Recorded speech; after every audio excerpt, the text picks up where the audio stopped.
జనగామ జిల్లాలో అవినీతిపై వెరైటీగా నిరసన చేపట్టాడు ఓ యువకుడు.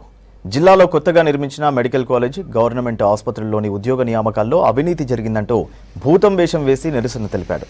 ఉద్యోగం కావాలంటే 5 లక్షల రూపాయలు లంచం డిమాండ్ చేస్తున్నారని ఆరోపించారు. నాగరాజు ఏళ్ల తరబడి ట్రాన్స్ఫర్ కాకుండా ఇక్కడే ఉంటూ సంఘాల పేరుతో అధికారులను మచ్చిక చేసుకుని ఓ ఉద్యోగి జాబ్ నియామకాల్లో డబ్బులు వసూలు చేస్తున్నాడని ఆరోపించాడు.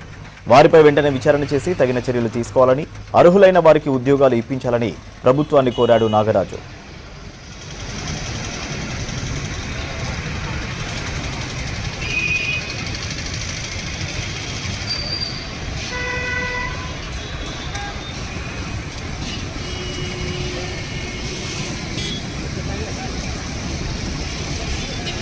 మెడికల్ కాలేజ్ రిక్రూట్మెంట్ మరియు ల్యాబ్ అసిస్టెంట్ వివిధ పోస్టులను మెడికల్ కాలేజ్ ప్రిన్సిపల్ మరియు అందులో 35 సంవత్సరాలుగా అక్కడే సిస్టర్ వేసి ఎంతోమంది నిరుద్యోగుల పొట్టగొడుతూ ఒక్కొక్క పోస్టును 4 లక్షలకు 5 లక్షలకు కొనుగోలు చేస్తున్నటువంటి వ్యక్తులు దొంగ సర్టిఫికేట్లు 100% ఫేక్ సర్టిఫికేట్లు పెట్టుకొని గవర్నమెంట్ హాస్పిటల్లో మెడికల్ కాలేజీలో పోస్టులు పొందారు.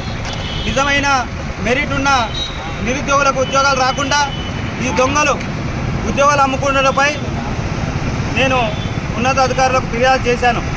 దీనిపై స్పందన ఇచ్చామని 3 రోజులను చూస్తే నన్ను నానా ఇబ్బందులకు గురి చేస్తూ చెట్లకు తీసుకెళ్లి భయభ్రాంతులకు గురి చేస్తున్నారు.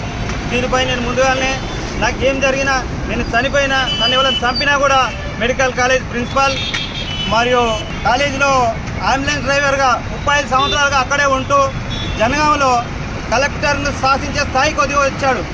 కలెక్టర్ గారు ఎంబడి 24 గంటలు తిరుగుతాడు. జనగామలో ఏ పోస్ట్ కావాలన్నా మెడికల్ కాలేజ్ ప్రిన్సిపాల్ కంటే ఎక్కువ భయం మరియు రాజాపై చర్యలు తీసుకోవాల్సింది.